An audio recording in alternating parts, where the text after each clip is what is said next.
It's the game for all the marbles, all the glory, win or go home. It's the mid-off of the 9-10 play-in matchup between the two teams who finished below 500, the Chicago Bulls and the Atlanta Hawks. And while I know some of you don't really care and cannot wait for this season to be over and to see some meaningful changes in the offseason to this roster, I for one am starting to get the play-in fever and getting excited to see the single elimination battle between the Bulls and the Hawks. The winner advances to take on the loser of the 7-8 matchup, which will either be the Sixers or the Heat.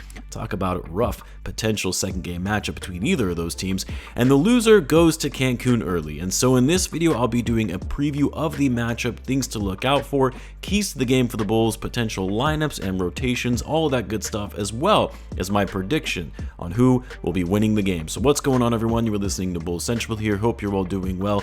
Now, with the big games coming up for the NBA play-in as well as the playoffs, it's also a good time to check out Underdog Fantasy. They've actually got some insane specials for the play-in game on some of their player props, higher or lowers, where you can actually win 100 times your money in a game, up from their usual 20x that you can get on your money. If you think DeMar DeRozan is going to go off in the game against the Hawks, or say Trae Young is going to bomb, as he often does when he goes up against the Bulls thanks to Ayo and Caruso, then take the higher on DeMar and the lower on Trae and you can win some big money. Underdog is offering viewers of this channel first-time depositors up to $100 in deposit matches. It's free money, you might as well take it. It's also a great way to support the channel. I'll leave a link to the site and the code in the description as well as in the pinned comment. Now, as I've said before, leading up to this game, I honestly have no idea what to expect of this Bulls team going into the play-in because they have been so inconsistent all season long, and you never know what Bulls team is going to show up on a given night.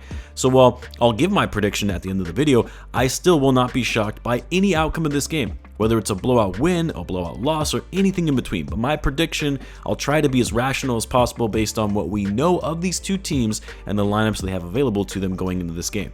Now, we'll start with some of the key injuries to the Hawks. They're going to be without Jalen Johnson, Saddiq Bey, and Onyeka Okongwu, which Johnson in particular really hurts them, as I felt he was a hard matchup for the Bulls with their limited size in the last game against Atlanta, in which they lost at the UC.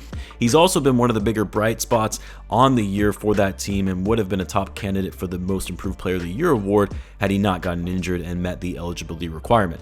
And while Saddiq Bey and Okongwu aren't as big of factors as far as missing them in this game as Johnson is, it certainly does help the Bulls out because, again, Bulls have limited size and interior defense, especially when we still don't know the status of Andre Drummond and whether he'll be available to play on Wednesday. Of course, injuries for the Bulls, we already know these. Obviously, Zach LaVine, Patrick Williams, they're going to be out. That said, it's still unclear at the time of this recording whether Drummond and Ayo Dosunmu are going to be available for this game, both players who missed the last 3 games of the season.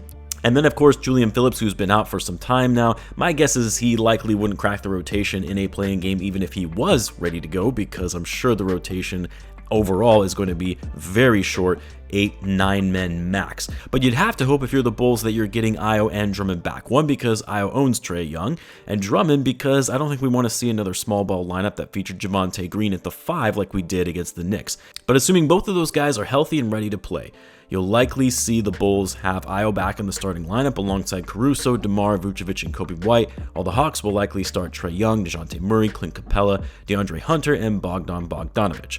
Now, these teams played 3 times this season, with the Bulls winning the series 2-1. However, it's important to note that in the Bulls' 2 wins against the Hawks, they were both on the road and were close games, while the only loss came at the United Center when the Hawks were without Trae Young.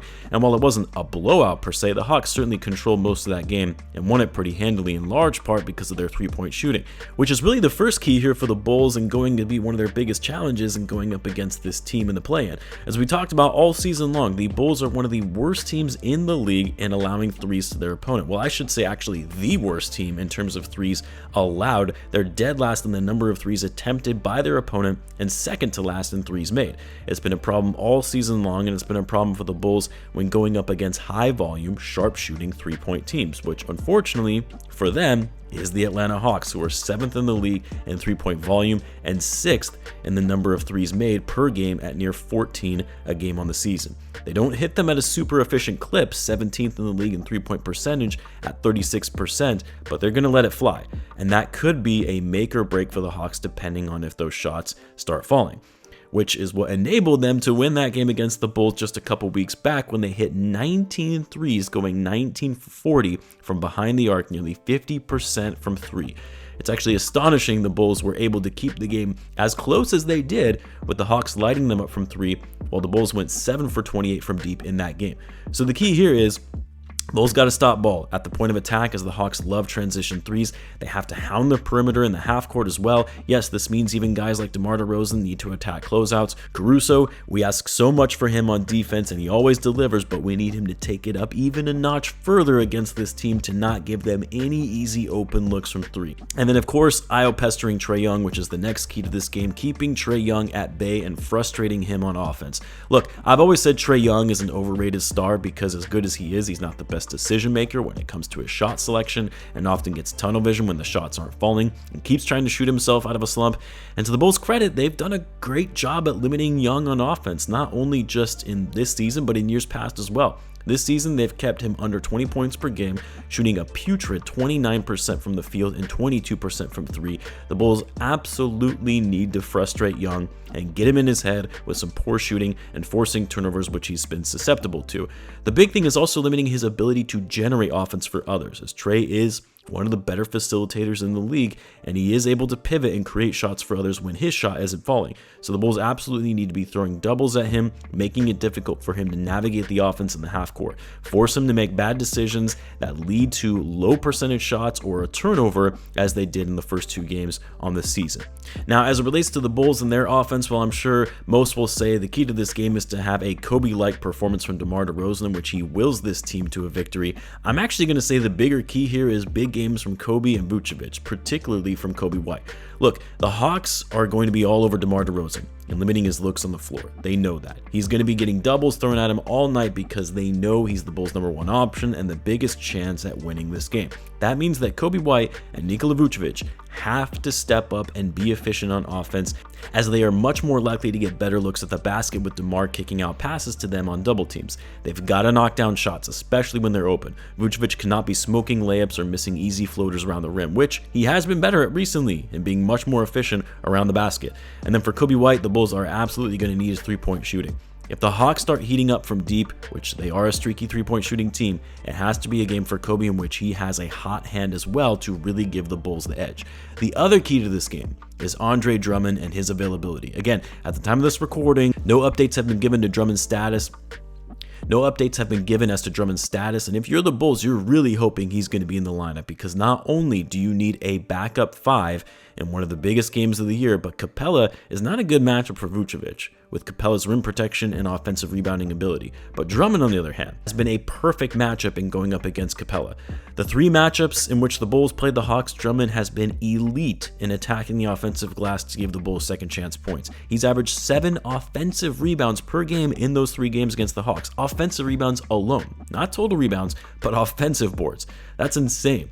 And it's a big part for why the Bulls have been able to generate more shots on the whole against the Hawks and more possessions overall, which, as we talked about all season long, has been such a big issue for this team when the Bulls have typically generated fewer possessions than their opponent, which makes it so much more challenging to win games when you have to be incredibly efficient on offense when you're getting 10 less shots per game than your opponent.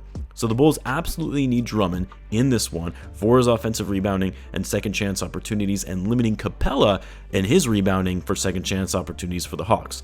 And then, of course, the ultimate key of this game, the Bulls' secret weapon against this team, Trae Young's father, Ayo Dosunmu. He's been a nightmare for Trae Young and has had some of the biggest games of his career against the Atlanta Hawks. We need elite level performances from Ayo on both ends of the floor, and not only locking down Trae Young, but also being efficient on offense, as he has done this season against this team and averaging 21 points per game in those 3 matchups on a ridiculous 56% shooting and 50% from 3. Ayo had the best 3-point shooting of his career this season. Gonna need another strong showing from him in this game when it matters most. Now, as far as my prediction for the game and who I think is going to win, as I mentioned before, I feel like it's almost impossible to predict this game, as really both of these teams have been the definition of up and down and inconsistent all season long, being able to beat the best teams in the league but also losing to some of the worst. It's really going to come down to who has the hot hand in a single elimination game. That said, I can't go against my team. I have to pick the Bulls to win this game. And putting aside the biases for a second, one thing that gives me solace in the Bulls potentially taking this one is that you have to assume in a game like this, it's going to come down to the wire. It's going to be a close game. And the Bulls, in my view, they have the best player on the court. and the clutchest player in the game in DeMar DeRozan. Now, hopefully all of those minutes that DeMar put in this season will catch up to him going into this one, but I'm always going to take DeMar in closing out a close game over anyone else.